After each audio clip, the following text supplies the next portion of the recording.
And welcome back. It's now 11 minutes away from 7 o'clock, and I promised before the break, we're sitting down to talk about road safety and the works that continue to improve our highways, and also driver responsibility and just education in general for motorists and pedestrians and all who use the highways.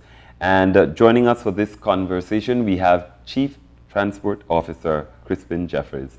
Good morning. Good morning, and welcome to the show. Thank you. It's a pleasure to be here. I think this is the final show for this year.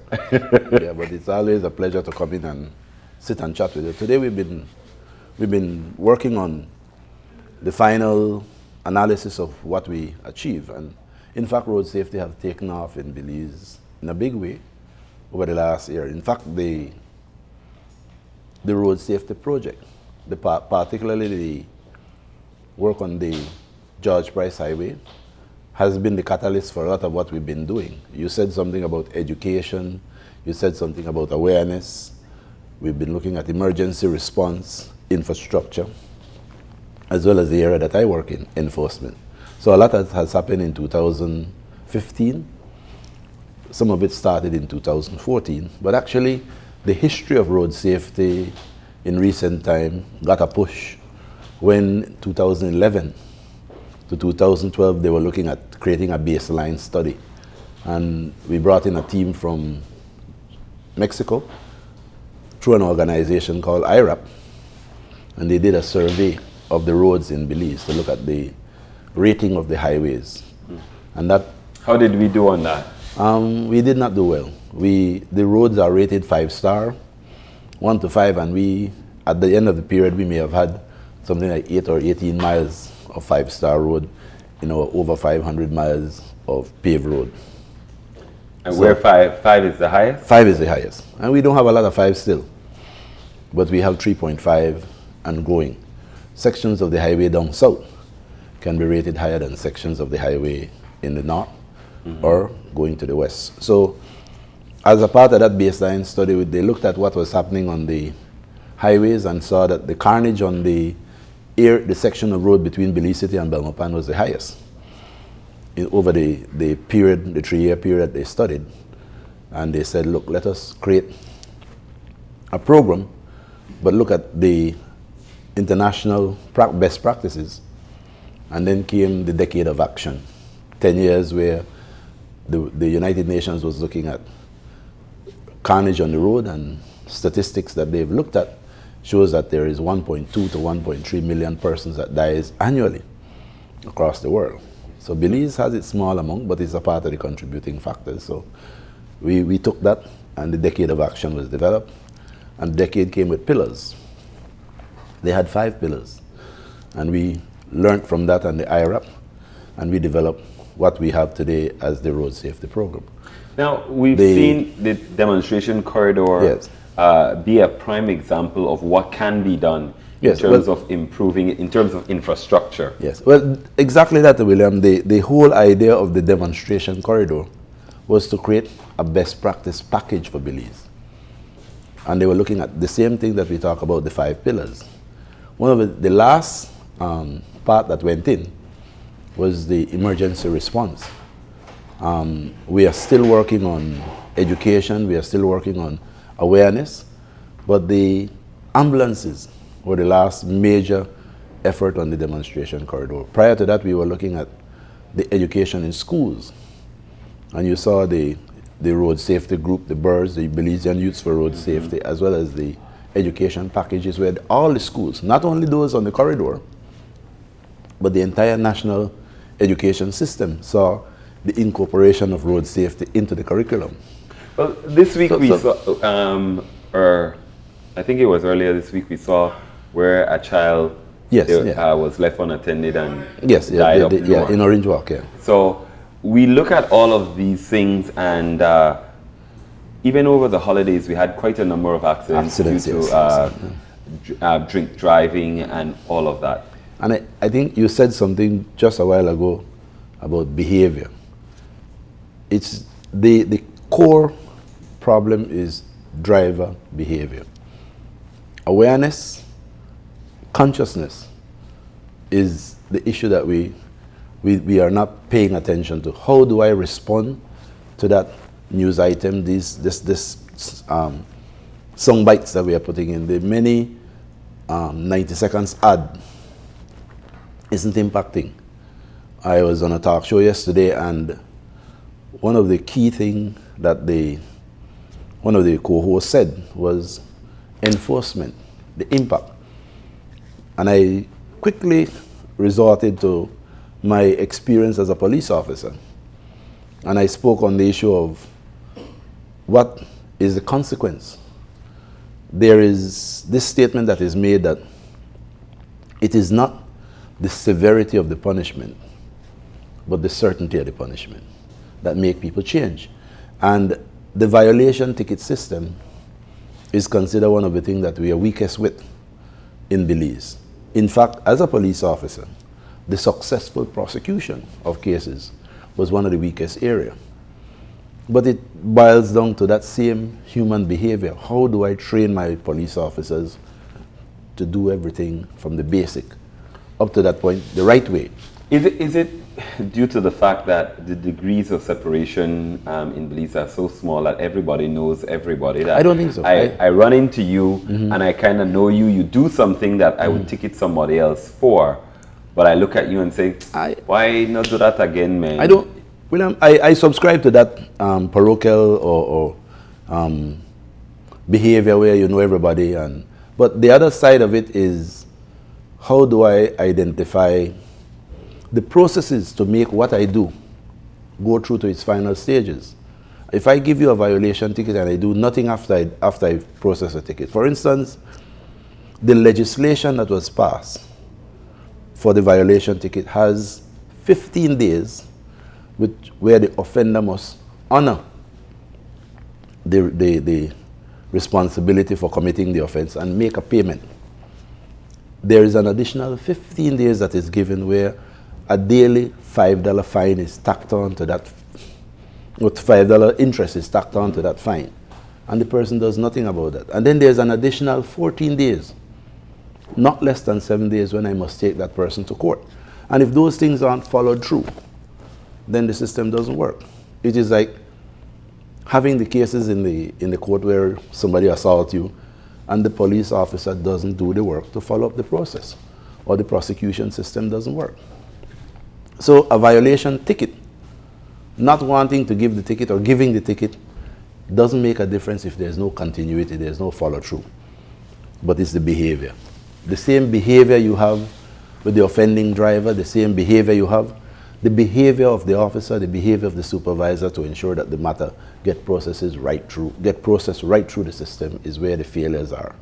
Now, you spoke about the demonstration corridor and the final addition of having ambulances on standby pretty much in case there's an emergency. What are your reports showing in terms of the demonstration corridor? Was it a success? The demonstrations corridor has that aspect of it, but the overall. Yeah, I think the demonstration corridor's key objective was to have a reduction of 20% by 2017 in the fatalities. We are achieving that. The other objective was to change driver behavior. We are not there yet. We are far off from that. And the two are the two objectives of this entire program. But the outputs are things like improvement in the infrastructure, increase in the enforcement, improvement in the ambulance responses, education campaign. We have started the awareness campaign with a number of ads. My presence here today is a part of that awareness. And this radio station, this television station, can be commended. This is about the 7th or 8th time that I've sat here with you in this calendar year. So it is the kind of thing that we see that helps to educate people. But how do you transfer that into a behavior is the other issue. So the ambulance response, the highway patrol presence, the improvement of the infrastructure, the cat eyes, everything, it makes it look good. But the behavior, is it changing? Well, we've seen statistically an improvement in the use of seat belts. We've seen some Very difficult challenges when we started to look at going to the next level of enforcing speeds. We did several speed traps, and we simply gave warning to show people what you were doing. And we did this for maybe 2 weeks at a time over a 3-month period. And we saw certain things that tells us we need to redesign what we are doing. But it will take some improvement in the assets to improve the enforcement. Well, I'll tell you this week, this past weekend, I had the opportunity to go to Kaya for a wedding. Yeah. And the portion of the highway from Belmopan to Kaya, yeah. Isn't about it took me probably the same amount of time to drive from Belize City to Belmopan. Yeah.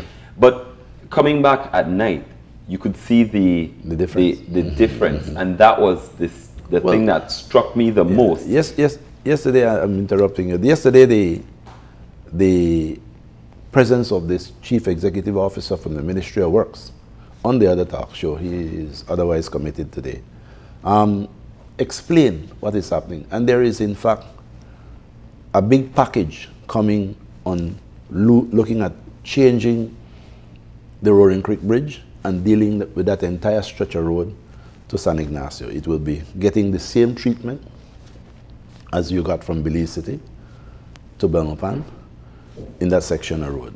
Already, work have started, and you didn't say anything about this, on the Hummingbird Highway. So, road improvement between Belize City and Ladyville, and from Ladyville right on to the northern border is something that is in the pipeline.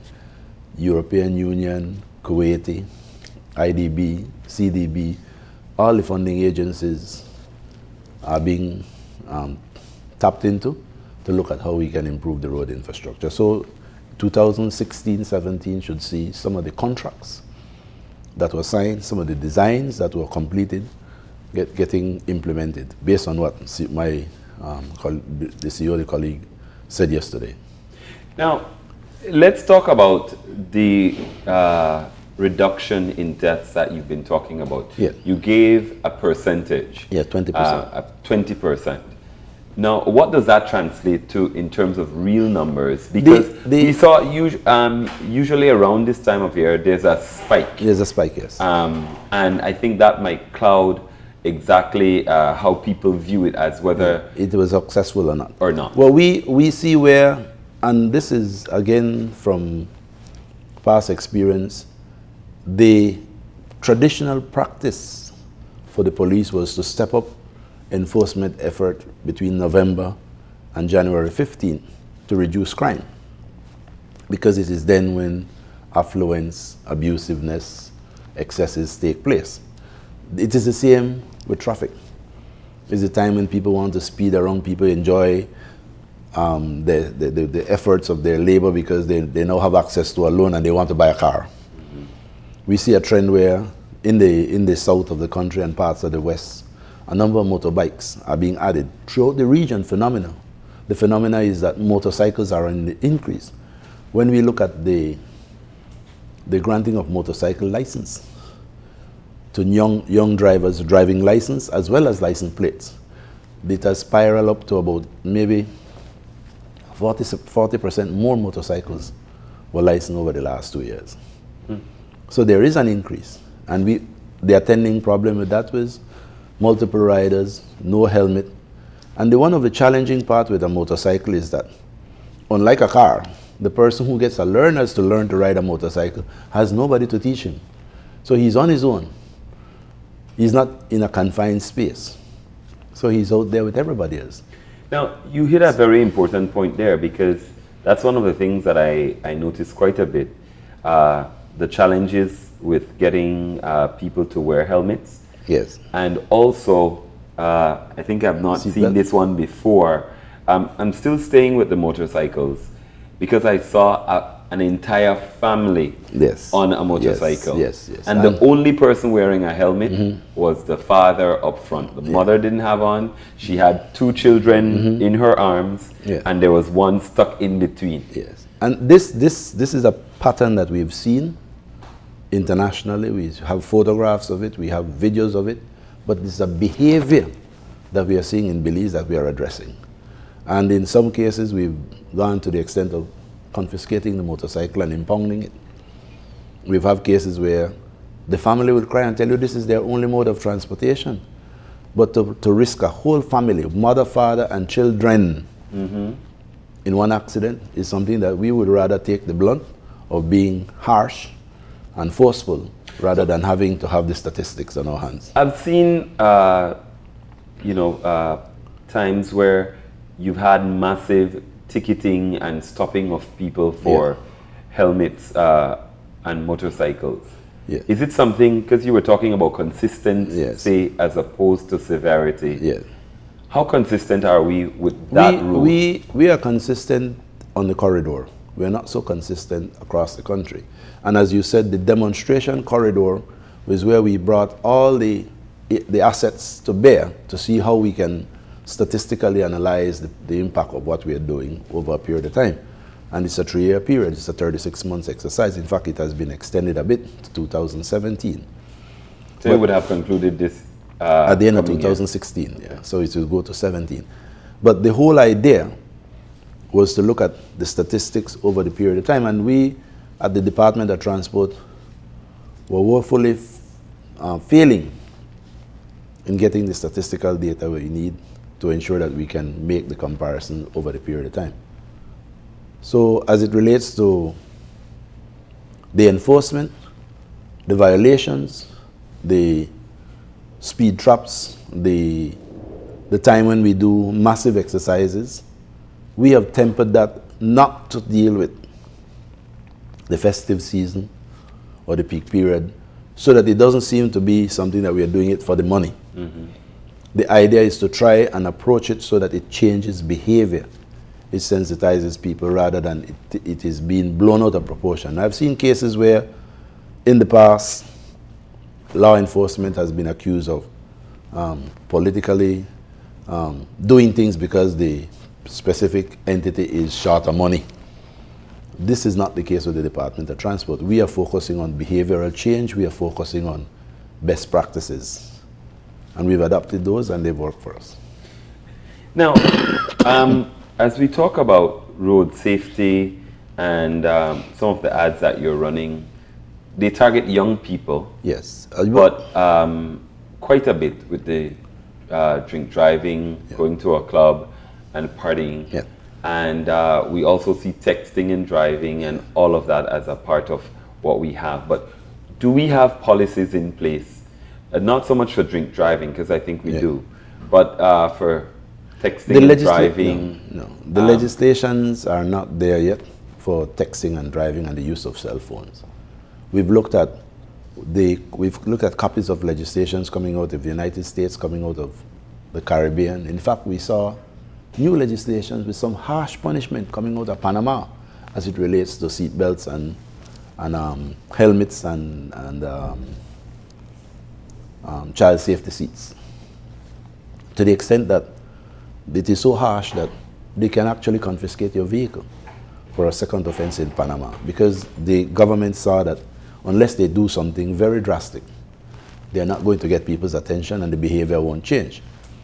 Here in Belize, we have this crazy situation where when one would want to blame the driver, the pedestrians are also a part of the problem. You see young persons with headphones, walking with a touchscreen telephone in the middle of the main highways crossing and couldn't care less.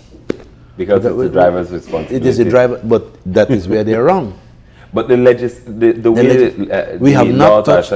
I'm leaning to the point that we have not yet looked at those legislations like people in the United States have they call jaywalking. You know, in fact, you don't even hear those discussions about pedestrian offending. We've always had drivers, motorists, being arrested and charged for driving without due care and attention. But there is actually an offense for riding without due care and attention, because the bicycle can be considered a vehicle. And it is not something that we talk about. We twist it and we turn it, but it is there for us to look at those things, because today For instance, the roundabout at the Mahogany Street Junction has brought about drastic changes, but it also did something that corrected a part of a problem. In the past, people used to walk across at the very tip of the junction. Today, they need to come in, use the crosswalk, and come back out. And that has done some changes. Today, the creation of what is called pedestrian refuge on the main island in the middle of Central American Boulevard has done something for behavioral change. A lot of people don't pay attention to these changes, but in a subtle way, they are making a difference. Now, where are we going in terms of legislation? I like the fact that you're talking about the pedestrian crossing, the pedestrian refuge. But we see quite a bit, or I notice quite a bit, where buses actually come, get on the pedestrian, and that's where they allow passengers to disembark. I was hoping that you don't go there, because we can spend another half hour talking about the behavior of buses. Not the behavior, the drivers. The commercial drivers, not only public service drivers, but public service vehicle, but commercial drivers, the trucks and the buses and the taxis. There is a need to look at all the legislations. There is something that was never used in the last 10 or 12 years by the Department of Transport. There is a secondary test that was set up for all public service vehicle drivers that they should have taken before they got the endorsement to be able to drive a public service vehicle. And that hasn't been done. These are the things we've put on the menu for serious review in the next calendar year. We think that commercial drivers, public service drivers, need to take a second test, and you need to have graduated, and you need to have point system to penalize them so that over a period of time, they lose the privilege. Now, one would argue that the right to have a driver's license to be employed as a driver is a constitutional right. But the right has responsibilities. And if this is your behavior, then you may need to find other employment. I don't think you would give a doctor a license because he's a doctor, because he's medically qualified, to do the wrong thing, the wrong surgeries, as you've seen in the news recently. Or you would not give a pharmacist or somebody else. So why would you give a driver a license just because that is the way he makes his livelihood? To create the carnage. So there is a need, and we are looking at these things holistically to see how we can target them in a different way.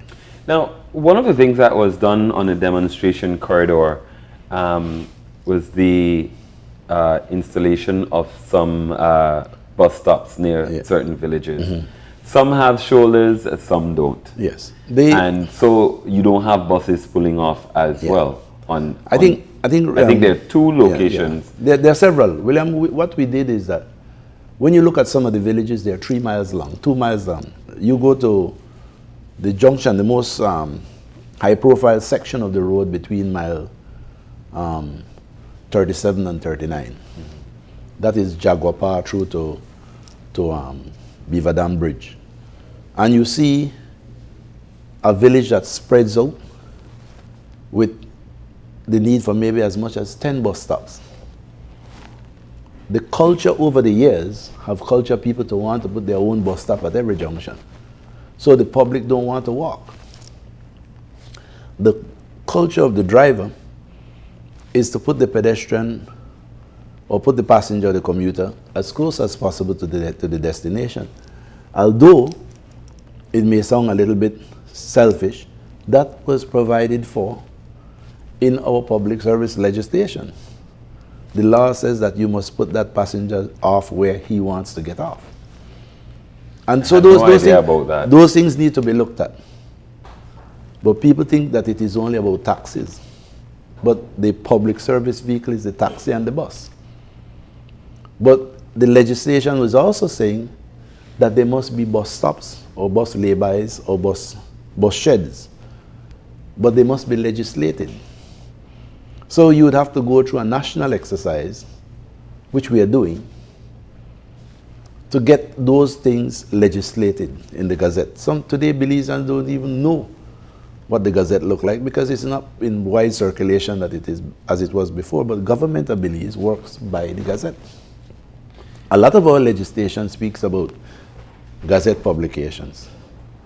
And if one would find the Gazette publication and look at it, they would see where every time certain things get put in place, it is legislated because it has to stand up in a court of law at a point in time to justify its use, its presence, and other things. So there are some issues. Now, as we talk about, I see there's a Yes.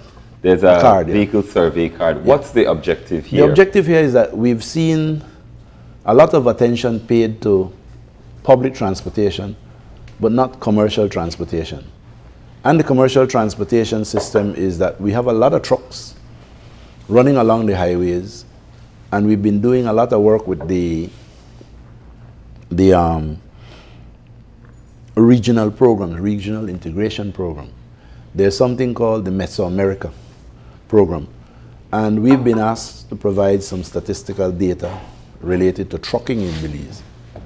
We have the basic information on the amount of trucks that are licensed by type, etc. But we have not been doing sufficient monitoring to ensure that we can see the amount of movements those trucks are making, the volume of cargo they are moving, the frequency with which they use certain sections of the highway, the weight that they are carrying, and those things has to be a part of what we are reporting as a part of our Mesoamerica participation. So this survey is to start us in that direction, to begin to capture the data and analyze to see what is the baseline things that we need to do or to cover to ensure that we have a baseline. Is this only in the demonstration corridor, or is this? We will start in the demonstration corridor, but it will move to the ports, and it will move to the northern port of entry, which is the border area. It will move to the western port. It will move to the deep water port. But particularly, we will look at two highways, the George Price and the Philip Wilson. So it's a 90-day exercise. When do you plan to start it? Next week. Next week is next year. But we will plan, the reason why I showed you that, because what we propose to do is to document each truck with some information in the initial phases, excuse me, and then leave a copy of that with that vehicle so that we don't have to be disrupting the same person repeatedly. And that's why we make it large. It's not a sticker that we put on your windscreen. It's not a free pass, but it is something to say that if you have it on board and we've checked you, the check that we make the second and the third time around, we may not be so thorough as we were the first time. Now, let's talk a little bit about seatbelt use, because that has been something where some people know that there is legislation that demands that you wear it once you're on the highways, but still within urban areas like Belize City, people see it as optional. Yeah. Is it? A serious attempt was made to amend that legislation to make it a requirement within the municipal area. The seatbelt legislation was passed in 1992, and it has been in place, but it only provides for the front seat. Throughout 2014 and a part of 2015, we attempted to include the back seat and the child seat. It did not go through. So it is a requirement that you wear your seatbelt on the highways. In the front seat? In the front seat. But we have not been able to get the legislation. But yet some of the ads, the videos that you show that what happens to the person in the front seat, even if they're wearing a seatbelt and the person is launched in the back seat. Well, that's the reason why. Those are the justifications. Those are the scientific studies to show that the backseat passenger and items in the backseat become projectile. We've had cases where the person who was driving or the buckled up passenger in the back seat get injured by the head of that person in the vehicle that was not buckled up in the back seat, or is injured by the child who is not in the child safety seat, flies through the windshield. Now, so the issues of seat belt, child safety seat are something that we thought we would have been able to get through the legislators. And then for some reason or other, We always talk about cost considerations, especially when it comes to child safety seats. child safety seat is one that we recognize the cost.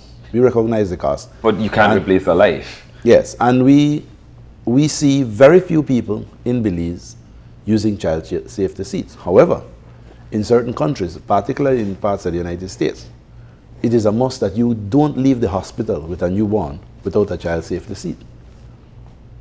In some state, we are told that the state provides it. But that is not the case in Belize. In Belize, the practice is to have the mother with the toddler sit with the toddler in the front seat. If you tell a mother to sit in the back seat of a car because he has a young infant, that's a no-no in Belize because of the cultural shift. We don't see the safety, we see the relationship and the confidence in the driver and the trust in the safety in the way the other vehicle operator drives. That we don't think it is going to happen to, it's not going to happen to me. And more we are getting that happening to me syndrome to say, hey, it can happen to me. But does it have to happen to me that we lose a life? Or is it that we can just learn from other people's mistakes? I learned this very early. People learn by mistake. And an elderly gentleman who was one of my mentors said to me, it doesn't have to be your mistake. Learn from somebody else's mistake. And people keep making the same mistake and have to learn from their mistake. I think they should learn from other people's mistake. And that's the reason why we run the ads and the other things. Now, what happens now? You talk about infrastructural changes. Yes. Being rolled out 2016, 2017. But we still talk a lot about what lags behind. The legislation is lagging behind, and we will focus on the legislation. But isn't there enough science to make this a no-brainer? No, I think the legislations that we need to see amended is that the modernization of the road traffic legislations did not catch up with a number of things that is happening now. And it is those things that we want to address. The same seatbelt we were talking about, there is some discussion that the speeds of 15 and 25 miles in certain built-up areas on the highway need to go up a bit. They're working on that. There are some people who are adamant that any increase above 55 miles could create some problem. While we would want to adjust the 15 and 25 to maybe 25 and 40, there are some people who are saying that is not the problem. We want to go above 55. There is a school of thought that above 55 will kill more. In fact, in the last 2 weeks, the mean speed that most people travel at today is between 65 and 70. That is we have had the speed surveys done, and I spoke about this some time ago. We install permanent speed tracking devices, and the statistical information that we draw down from that piece of equipment is alarming. 1 in 70 vehicles is at the 25 miles an hour in an hour, and over a lengthy period of time it is even worse than that. Well, it's a behavioral change that people need to recognize. Now, one of the things that I didn't know was that when you're going through the villages where you see the double lines you that you're not, you shouldn't. Yeah. But I think some of it is also the education, because we're not accustomed to looking for signs, looking for street markers, etc. Yeah, and I think William, this is where the effort was made earlier this year with those lesson notes, those little pamphlets that we provided, and we will continue to provide those. The video ads is a part of that. We continue to provide that. In schools it is provided. But it is not sufficient to keep providing it and nobody's adhering to it. But so, has the driver education test moved in that direction? Exactly where we are. Today, we have started the 15th of December 2015 with ensuring that the person who comes as a new learning driver for a learner's permit, which is like a temporary driver's license to operate a vehicle, he can't get that now unless he sits and passes an exam, which includes all those things. In the past, you would go in, pay a fee, get a learners and then get a piece of paper to study from. We have not yet gotten all the municipalities on board because in some cases it's about revenue, in some cases it's about a sudden shift. But we are saying there is a need to change the way we do things. Business as usual can't be the same way. The young person who comes for a learner's permit today needs to get some education in before he gets behind that wheel. The legislation is already there where that person, if he's behind that wheel, should be there with a licensed, trained driver with the class that he will be using. But you still give him the document anyway, presuming that that person who is trained will be with him. We are saying, no, go home and study first and then come back. Right. Another area we're working on is to put driver ed in schools. We've looked at that, and Miss Mavis Johnson, who has been with us many times on the show, is working at the long-term strategy for road safety.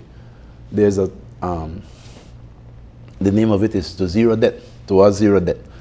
And she has looked at many things. One of the key things that she's done is look at incorporating the municipalities in what we are doing. Because unlike other things, the municipality is one of the licensing authorities that grants license in this whole road safety business. So they could not be left out. And we have to go ahead and wrap. Yeah. But one of the things that I noticed that you all sent out was an encouragement for people to monitor their vehicles. Yeah. Coming on the highways, one of the things that I notice very often, yes, a lot buses, of lights not working. Lights not working on, especially small pickup trucks. Yes. When I'm coming back north now, you also see buses with horrible tires, and just smoking, and just vehicles that are in deplorable conditions. The word has gone out. The word has gone out to a number of the major operators for them to understand that there will be a compulsory roadworthiness inspection. But shouldn't it be for all vehicles? Yes, but buses are primary. But you start off with buses. We've seen a shift in the behavior of the Belizean public where there's a whole lot of complaint about public service buses, but it is most cost efficient, it is safer, it is not as comfortable, it is not as reliable as we would want it to be, but it is the mode of transportation that is most useful because of the congestion and so on. So that we have seen some improvement, but there's a lot more that needs to be done. And the person who makes the comment that they're not making money should look at a company that has been in the business for 40 years, James, and they're surviving. So the many others who say they're not surviving, they're not necessarily truthful. Because if I would sit with a calculator and sit face to face with them and show them the kind of monies that they could be making or are not making, the reason why they're not making it is because they're not managing properly. So, but the whole issue of safe vehicles on our highway is an issue. And we would look at our statistics, a lot of what we do on our highways in the evenings is to ticket a lot of people for failing lights on our highways. But there are other problems. There is a problem that has developed where we see the large commercial trucks putting this bright white light in the face of the tailing vehicles. And people would wonder why. That operator of that large vehicle may be carrying 80,000 pounds. And the person, the insensitive driver behind him, is driving a small car with a bright high beam all the way behind him. It blurs his vision. So what he does, he turns on that light to signal the person in the back that if I take a curve and you have that bright light in my face, I may lose judgment. But there is the use of the road. There's a whole lot of education that needs to take place, and we are working on that. All right. Well, Mr. Jeffries, I want to thank you very much for joining me today. Yeah. Well, I think the Road Safety Project and the Department of Transport thanks this television station for the many, many times we've had the opportunity to come here and to share with the public. We think that the infrastructure and the other thing is good, but it is the communication with the public that makes the impact. And we are hoping that this few days that remains in this calendar year and this weekend be a safe one for them. And they need to do those things that would help to keep us safe. So we are focusing on this is the key term, driver behavior. We'd want to see more people pay attention to that term and see, hey, how am I behaving? How can I make a difference? How can I impact on those statistics? So thank you. Well, thank you very much, and best for the new year. Same to you, man. We're going to go ahead and take a break, and when we come back, we'll be talking about a new initiative in Belize, a faith-based rehab center for Belize entitled God Will Provide. Don't go anywhere. We'll be right back after these messages.